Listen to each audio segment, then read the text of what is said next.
Hello, my name's Jacqui Smith and I'm the Minister for Skills.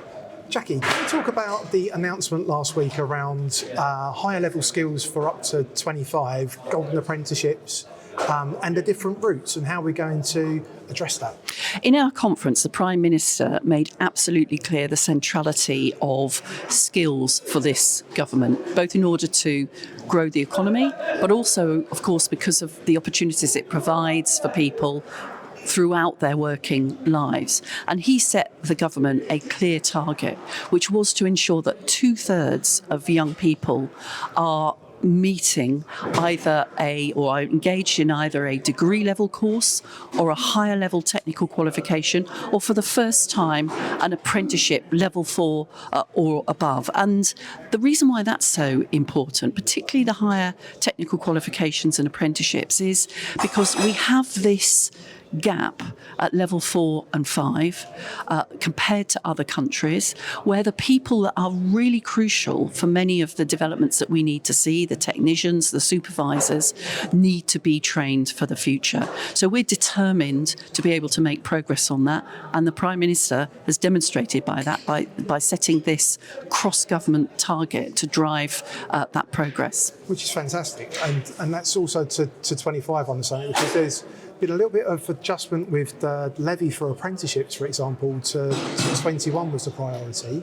So is that going to be changing with the funding mechanisms for that to be able to reach people for up to 25 with the apprenticeship route and such? Well, of course, the Growth and Skills Levy still funds apprenticeships for people of all ages, but having seen a reduction of 40% in the last few years in young people starting apprenticeships, we have said as a government that we are determined to turn that around, which is why we will be focusing, for example, by taking the money from level 7 apprenticeships to focus on young people at the start of their working lives. It's why we've introduced new foundation apprenticeships in construction, in care, in engineering, to help more young people get into the opportunity to learn and earn as you can do through an apprenticeship.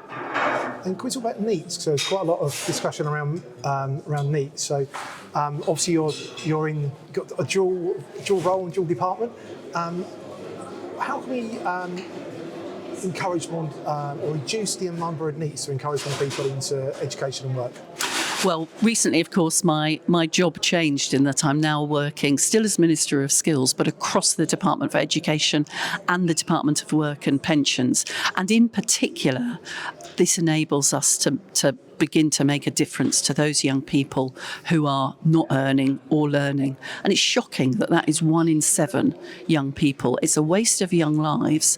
It's also a waste of that potential for our economy and our skills system. So the Chancellor last week announced a backstop position for young people who've been out of work for 18 months on universal credit, which is that they will be provided with a work opportunity, a paid work placement.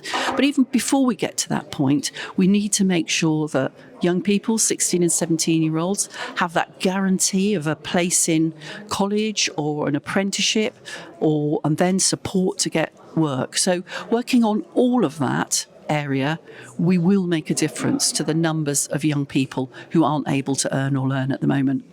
And Learning and Work released a report quite recently called Off the Grid, where they found around half of NEETs are not actually on any benefit.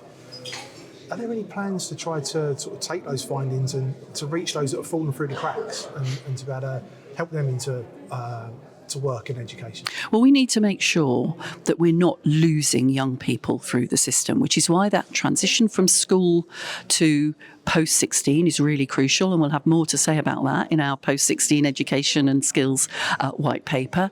It's why high quality focus on further education, which is quite often the opportunity for young people who might otherwise be lost to the system. That's why the investment we're putting in, the focus that we're putting on young people having a place in college, if that's the appropriate route to them, is important. And it's why we'll be linking together with employment support to make sure that there is the guidance for young people to be able to get into work or to get onto one of the new foundation apprenticeships or other apprenticeships that will give them that path to have both the the higher paid jobs, the skills that they need to make a success of their lives, and of course, potential for the economy and growth as well. And can we talk about technical excellence colleges? I know there's several new techs that are going to be coming on stream. Have you got any idea on timescales or different areas of focus? Well, first of all, I'm really delighted that from this September, the 10 construction technical excellence colleges are up and running. I've been talking to some of the principals who are saying that they've just been really impressed by the way that they've been able to transform the conversations that they're having about the courses that they're offering, the engagement they're having with employers, but also the way that other colleges have wanted to engage with them to be able to learn from them. That's why we'll be building on that model to develop more clean energy techs, more defence techs, more engineering techs, and we'll be putting out more information about that this calendar year so that colleges can apply.